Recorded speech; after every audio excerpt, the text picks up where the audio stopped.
Hey everybody, this is Peter B, and welcome to another edition of Tobacco Card Tuesday.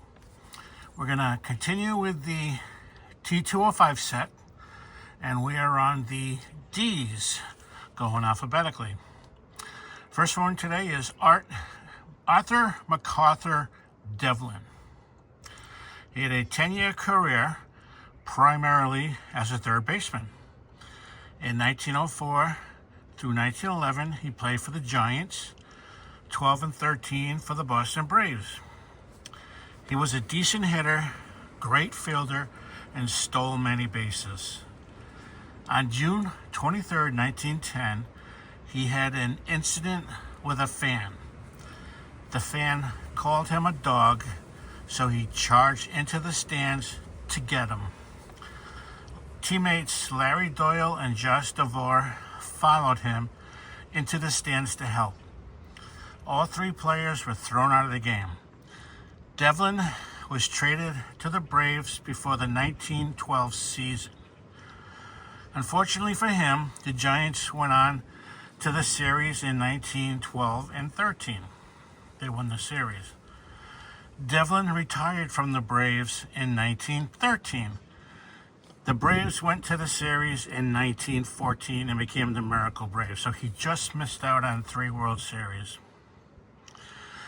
He has a 36.1 WAR, 1,185 hits, 10 home runs, and 285 stolen bases.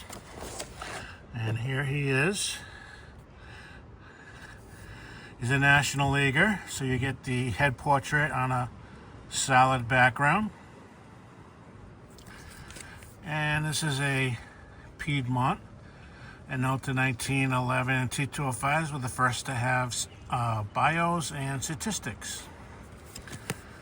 So our first player today is Art Devlin.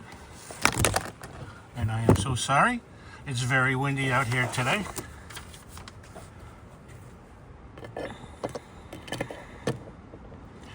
Okay, the next player is outfielder Joshua Devore. He played 7 years, mostly with the Giants, but also Phillies, Reds, and Braves at the end of his career. Unlike Devin, who we just saw, he did play in the World Series for the Giants and in 1914 for the Miracle Braves. So he was lucky to play in those series that Devlin missed. He has a 277 batting average, 160 stolen base. Once again, another National Leaguer, another Giant. Devlin was in the Giant. This one has a nice blue background. And this is a Sweet Caparel back. Okay, next, another Giant. John McGraw must have liked the letter D. This is Walt Dickson. He was a pitcher playing 5 years in the bigs. He played for the Giants, Braves, and the Pittsburgh Rebels of the Federal League. He went 26 and 50 with a 3.60 ERA. And there's really not much I could find about him, maybe because of his pitching record. But this is his card. Once again, another Giants National League. This time we got a nice green background. And this is an honest long cut back. Some backs only have the bio, but most of them do have bio and statistics. Okay, we're away from the Giants. We're going to go to the American League for Jigs Donohue.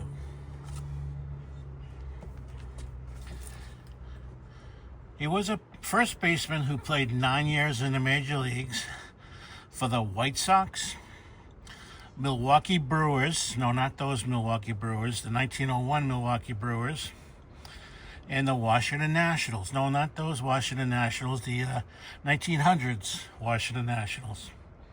From 1900 to 1909. Oh, and he also started with the Pittsburgh Pirates. He led AL first baseman in fielding percentage, assists, and putouts for 3 consecutive seasons, 1905 to 1907.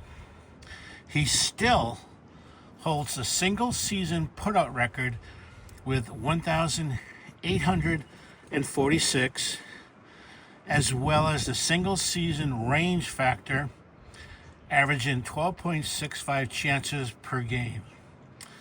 These were all done in the year 1907, so he was a very good fielding first baseman, but he was also a decent hitter. He has 731 hits, 90 doubles, 31 triples, and a .255 batting average. So this is an American leaguer. So you can see they have the diamond with an inner color and an outer color, with equipment on the bottom. And this is another Piedmont. Jigs Donohue. Okay, the last player is a Philly.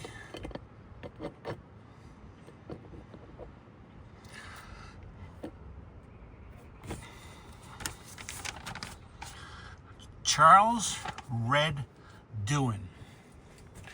He was a Major League catcher for 15 years, playing mostly for the Phillies.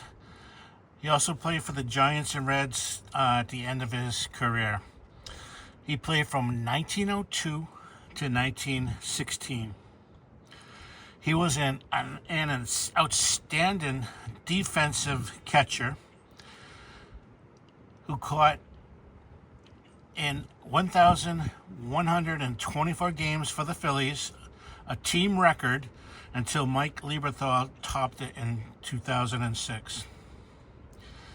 Baseball history credits Roger Bresnahan with introducing the catcher's shin guards, but Dooin has always insisted that Bresnahan got the idea from him in 1906. Penn Athletic Director Mike Murphy, after seeing all the scars and bruises on Red's legs, next day brought Murphy a pair of rattan guards. Dooin would put them under his stockings so nobody could see.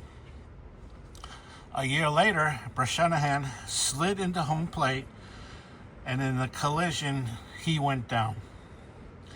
He asked Dooin what was he wearing under those under his clothes, and after the game, Dooin showed him his makeshift shin guards.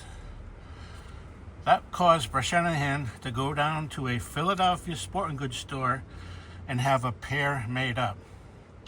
Because he wore them on the outside, he is the first to be recognized with shin guards.